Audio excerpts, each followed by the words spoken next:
జై శ్రీరామ్. అందరికీ నమస్కారం. వెల్కమ్ టు న్యూస్ అఖండ.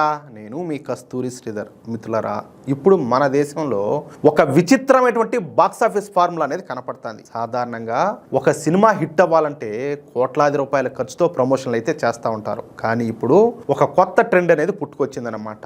జర్మనీలో కూర్చొని, అర్థమైందా మీకు? ఈ పాటికే లేట్ ఉంటుంది. జర్మనీలో కూర్చొని మన భారతదేశం మీద విషం చిమ్మేటటువంటి ఒక వివాదాస్పద యూట్యూబరు మన దేశభక్తిని చాటేటటువంటి ఒక సినిమాను ప్రోపగాండా అని తిడితే చాలు, ఆ సినిమా కలెక్షన్ల వర్షం కురిపిస్తా 1000 కోట్లు దాటిపోతాను. ఇదేందిరా, ఇంకా వ్యతిరేకిస్తే ఇంకా తగ్గాలి కదా. ఇక్కడ పెరగడం ఏంటంటే వాళ్ళు దేశభక్తి లేదు, మనలో దేశభక్తి ఉండాలి, అంతే తేడా. మీరింటాంది అక్షరాల నిజమే. జర్మన్ షెపర్డ్ అయినటువంటి ధ్రువరాటి ఈ దురంధర్ సిరీస్ సినిమాలకి ఇప్పుడు అనుకోకుండా ఉచిత బ్రాండ్ అంబాసిడర్ గా మారిపోయినాడు. అల్లే ఉంటుంది న్యూస్ మాత్రం. దురంధర్ పార్ట్ 1 విడుదలైనప్పుడు కూడా సరిగ్గా ఇదే విధంగా ఒక హైడ్రామా అనేది జరిగిందనమాట. సినిమా విడుదలైన వారం రోజులకు ఈ జర్మన్ మేధావి ధ్రువరాటి గాడు రంగంలో దిగినాడు. ఈ దురంధర్ పార్ట్ 1 కేవలం ఒక అబద్ధాల పుట్ట అని, అది ఒక రాజకీయ పార్టీకి కొమ్ము కాసేటటువంటి ప్రయత్నం అని చెప్పేసి తనదైన స్టైల్లో కారు కూతలన్నీ కూడా కూర్చాడు. అంటే ఇతని ఉద్దేశం ఏంది? ఓపెన్ గా చెప్పాలంటే ఇది బీజేపీ ఫేవర్ గా ఉండాలి అనేసి అర్థం అనమాట. అన్ని మాటలు మాట్లాడినాడు కదా. మరి ఈ జఫాగాడి మాటలు అనేసి ప్రేక్షకులంతా ఏమన్నా థియేటర్లకు వెళ్ళడం ఏమన్నా మానేశారంటే అది కూడా లే. పైగా ఏంటంటే ప్రతి ఒక్కరికి కూడా ఆసక్తి పెరిగిపోయి ఎగబడి మరీ థియేటర్లకు అంతా కూడా పోయినారు. ఫలితంగా కేవలం 300 కోట్ల రూపాయలు వసూలు చేస్తుంది అనుకున్నటువంటి ఆ సినిమా ఏకంగా 1300 కోట్ల రూపాయలు కొలగొట్టిందనమాట. చూడండి ఎట్లున్నాదో. వాస్తవానికి సినిమా ఇంత పెద్ద హిట్ సాధిస్తాదని, తన సినిమాకు ఇంత పెద్ద ఉచిత ప్రచారకర్త దొరుకుతాడని చెప్పేసి నాకు తెలిసి ఆ సినిమా దర్శకుడైనటువంటి ఆదిత్య ధర్ గారు కూడా కనీసం కళ్ళలో కూడా ఊహించున్నాడు. ఇప్పుడు కూడా సరిగ్గా అదే సీన్ మళ్ళీ రిపీట్ అయిందనమాట.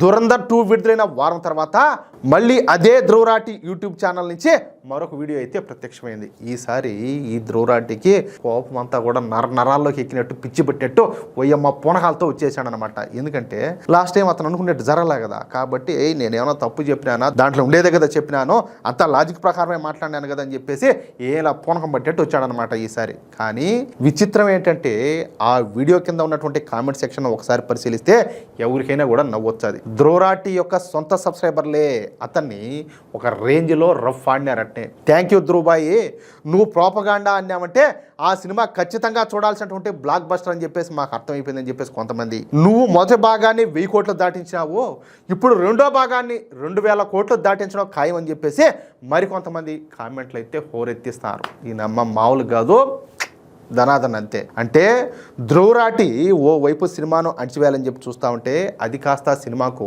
కొండంత పబ్లిసిటీగా మారిపోతుందన్నమాట. నిజం చెప్పాలంటే రాజకీయాల్లో ప్రధాని మోడీ గారిని గెలిపించడానికి రాహుల్ గాంధీ చేసేటటువంటి విమర్శలు ఏ విధంగా అయితే సహాయపడతాయని చెప్పేసి విశ్లేషకులంతా కూడా చెప్తా ఉంటారో, సేమ్ టు సేమ్ అచ్చం అదే విధంగా ఈ దురంధర్ సినిమాలను బ్లాక్ బస్టర్ చేయడానికి ఈ ధ్రువరాటి ఒక స్టార్ క్యాంపెయినర్ లాగా మారిపోయినాడు అనమాట. అందుకే ఇప్పుడు ఈ నెటిజన్లంతా కూడా ధ్రువరాటిను ముద్దుగా యూట్యూబ్ పప్పు అని చెప్పి పిలుస్తున్నారు. రాజకీయాల్లో పప్పు అయినా యూట్యూబ్లో పప్పు అయినా అనమాట. అట్లాగా సరే, ఈ ధ్రువరాటి ఏం చేసినా సరే చివరికి అది ఎదుటి వాళ్ళకే లాభం జరుగుతుంది.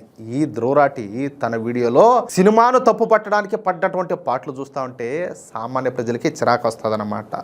ఈ ధ్రువరాటి ఎంతకేమన్నాడు తెలిసిన, సినిమాలో చూపించినటువంటి అంశాలు ఒక రాజకీయ ఐడియాలజీకి బలం చేకూరుస్తున్నాయంట. కాబట్టి ఇదంతా కూడా ప్రోపగాండా అని మాట్లాడినాడు అనమాట. అంటే ఇదంతా కూడా హిందువులకు అలాగే బీజేపీకి ఫేవర్గా ఉండాలి, కాబట్టి ఇదంతా కూడా నిజం కాదు, కావాలనే వాంటెడ్గా ఈ విధంగా తీశారు అని చెప్పి నోటుకు వచ్చినట్టు కారుకూతలన్నీ కూడా కూర్చాడు. వాస్తవం ఏంటంటే ఈ సినిమాలో పాకిస్తాన్ ఉగ్రవాద మూలాలను, అక్కడ ఉన్నటువంటి కుట్రలన్నిటి కూడా బట్టబయలు చేశారు.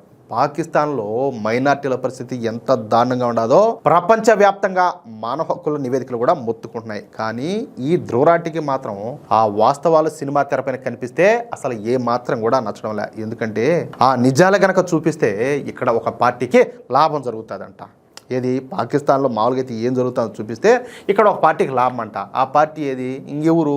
ఎన్డీఏ కూటమే. అంటే ప్రజలకు నిజాలు తెలియడం కంటే కూడా ఈ జర్మన్ షెపర్డ్కు రాజకీయ ఎజెండానే ముఖ్యమైపోయిందనమాట. అంటే ఈయన గారికి సూడో సెక్యులర్ నాయకులు, సూడో సెక్యులర్ పార్టీలు, ఈ పాకిస్తాన్ వాళ్ళు, బంగ్లాదేశ్ వాళ్ళు, ఇలాంటి జఫాగాళ్ళందరూ కూడా సబ్స్క్రైబర్లుగా ఉంటారు. మరి అలాంటిది వాళ్ళకు ఫేవర్గా ఉండేటట్టే కదా ఈయన చెప్తాడు. ఏదైనా కూడా వీడియో చేస్తే వాళ్ళకి వ్యతిరేకంగా ఏం చెప్పడు కదా. ఎందుకంటే ఆయన ఫాలోవర్లందరినీ ఆయన సాటిస్ఫై చేద్దా. కాబట్టి నిజాలు కూడా దాచిపెట్టి అబద్ధాలు చెప్పే ప్రయత్నం అంతా కూడా చేశాడు.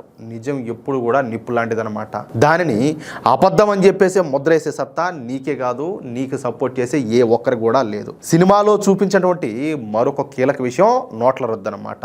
దీనివల్ల పాకిస్తాన్ నుంచి వచ్చేటటువంటి దొంగ నోట్ల సరఫరా ఆగిపోయిందని, ఉగ్రవాదులకు అందేటటువంటి ఆర్థిక మూలాలు దెబ్బతిన్నాయని సినిమాలో చాలా క్లియర్గా చూపించారు. చూస్తేనే అర్థమవుతుంది అది చెప్పేదానికంటే. కానీ ఈ ధ్రువరాటి అనేవాడు దాన్ని కూడా తప్పుపట్టాడు. 99% నోట్లు వెనక్కి వచ్చాయి కదా, మరి ఈ ఫేక్ కరెన్సీ అంతా కూడా ఎక్కడ ఆగిపోయిందని చెప్పి ప్రశ్నిస్తున్నాడు. ఒరే బుద్ధిలేని హీనుడా, నీతిమాలినోడా, ఇప్పుడు ఏదైతే అసలు ఒరిజినల్ నోట్లు ఉన్నాయో అవి బ్యాంకులకు వచ్చి ఉంటాయి, ఏవైతే ఫేక్ నోట్లు ఉంటాయో అవన్నీ కూడా ఆగిపోయి ఉంటాయి. కాదులే, వాళ్ళంతా కూడా అంత పిచ్చిముండా కొడుకులా, వాళ్ళకి తెలియదు అదే. కానీ ఈ ధ్రువరాటికి తెలియనటువంటి విషయం ఏంటంటే, ఈ ఉగ్రవాదుల దగ్గర, హవాలా ఏజెంట్ల దగ్గర ఉన్నటువంటి వేల కోట్ల రూపాయల నగదు నిల్వలు ఒక్క రాత్రిలో చిత్తు కాగితాలుగా మారిపోయినాయి. ఇదైతే ఎవరు ఒప్పుకున్నా ఒప్పుకోకపోయినా కూడా ఇది ఒక నగ్న సత్యం, అవునా కాదా? మొత్తం ఏదైతే ఫేక్ కరెన్సీ ఉన్నదో అంతా కూడా చిత్తు కాగితాల కింద మారిపోయింది. పిల్లలు ఆడుకుంటా ఉంటారు చూసావా, ఏది అంతా కూడా దొంగ నోట్లు అంతా కూడా ఉంటాయి, ఏది పేపర్ ప్రింటింగ్ నోట్లు, ఇంకా వాటి కింద మారిపోయినాయి అన్నమాట. కాశ్మీర్లో రాళ్ల దాడి చేసేటటువంటి కూలీలకు ఇచ్చేటటువంటి డబ్బులు అందక ఆ వ్యవస్థ మొత్తం కూడా కుప్పగొలిపోయింది. అంతకుముందు ఏంటంటే ఈ దొంగ నోట్లు అంతా ముద్రించేది, ఈ కాశ్మీర్లో వీళ్ళకందరికీ రాళ్ళు వేసే వాళ్ళకి ఇచ్చేది, ఆ విధంగా చేస్తూ ఉన్నారు. ఇప్పుడు అదే లేకపోవడంతో ఆ వ్యవస్థ అంతా కూడా కుప్పగొలిపోయింది. ఒక ఉగ్రవాద నెట్వర్క్ను దెబ్బతీయడం కంటే బ్యాంకుల్లోకి ఎన్ని నోట్లు వచ్చాయనే లెక్కలే ఈయన గారికి ముఖ్యమంటే, ఇక ఈయన గారి అజెండా ఏంటో మనం అందరం కూడా అర్థం చేసుకోవాలా, అవునా కాదా? ఇకపోతే ఈ సినిమాలో అతిక్ అహ్మద్ పాత్రను పోలినటువంటి అతీఫ్ అహ్మద్ అనే వ్యక్తిని పోలీసులు కాల్చి చంపినట్టు ఒక సీన్ ఉంటుంది అనమాట. పోలీసులని కాదు, ఎవరో ఏదో ఫైర్ చేశారు, చనిపోయినారు అన్నట్టు చూపిస్తారు. దీనిపైన ఈ ధ్రువరాటి పాపం చాలా ఎమోషనల్గా ఫీల్ అయిపోయినాడు. 100కు పైగా కేసులుండి హత్యలు కబ్జాలతో నేర సామ్రాజ్యాన్ని నిర్మించినటువంటి ఒక మాఫియా డాన్ గురించి ఎందుకైనా గారికి అంత బాధ, ఎందుకంత ఆవేదన, ఎందుకంత కడుపు మంట, ఎందుకంటాలే?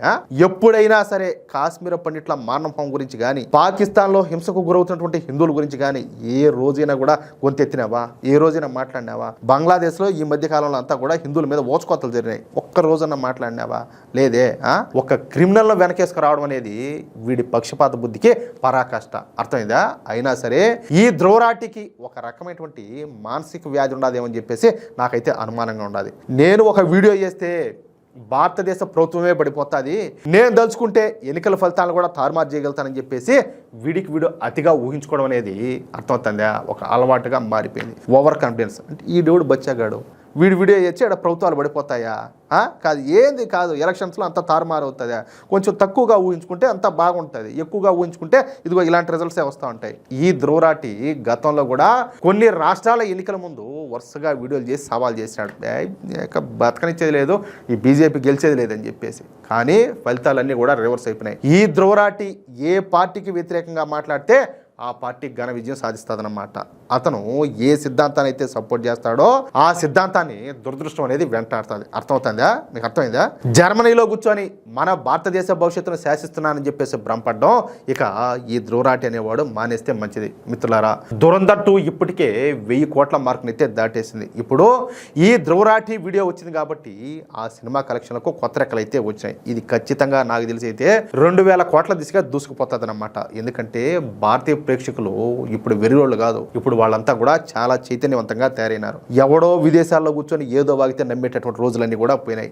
ఏది వాస్తవం, ఏది వక్రీకరణ అనేది ప్రజలకు అందరూ కూడా అర్థమైపోతుంది. నిజం అనేది నిప్పు లాంటిది, దాని మీద ప్రోపగాండా అనేటటువంటి ముసిగేసి ఎంతకాలం అని చెప్పి దాచిపెట్టగలుగుతారు? అంతేనా కాదా? అబద్ధం అనేది ప్రచారంతో ఆగిపోవచ్చు, కానీ నిజం అనేది ఒక ప్రభంజనం లాగా దూసుకుపోతుంది. ఈ దేశ ప్రజలందరూ కూడా ధర్మానికి వాస్తవాలకు ఎప్పుడు కూడా అండగా ఉంటారు. ఇప్పుడు దురంధర్ సిరీస్ సాధిస్తున్నటువంటి విజయమే దానికి నిదర్శనం. మరి మీకేమనిపిస్తుంది? ఈ ధ్రువరాటి చేస్తున్నటువంటి ఈ ఏడుపు కొట్టు విమర్శలు సినిమాకు ప్లస్ అవుతాయని చెప్పేసి మీరు నమ్ముతున్నారా? మన భారతీయ సినిమా పవర్ ఏంటో ప్రపంచానికి చూపిద్దాం. కాబట్టి మీ మనసులో ఉన్నటువంటి అభిప్రాయాన్ని కింద కామెంట్ సెక్షన్లో అస్సలు తగ్గకుండా నిర్భయంగా చెప్పేయండి. అలాగే ఈ వీడియోని వెంటనే లైక్ చేసి మీ మిత్రులకు అందరికీ కూడా వాట్సాప్ గ్రూపుల్లో షేర్ చేయండి. అలాగే ఇంతవరకు మీరు కనుక మన ఛానల్ను సబ్స్క్రైబ్ చేసుకున్నట్లయితే ప్రతి ఒక్కరు కూడా తప్పనిసరిగా మన ఛానల్ సబ్స్క్రైబ్ చేసుకోండి. అలాగే ఆ బెల్ సింబల్ మాత్రం కంపల్సరిగా క్లిక్ చేయండి. ఎందుకంటే మేము చేసేటటువంటి ప్రతి వీడియోకి సంబంధించినటువంటి నోటిఫికేషన్ మీకు తప్పనిసరిగా వస్తుంది అన్నమాట. జై శ్రీరామ్, జై హింద్, భారత్ మాతాకి జై.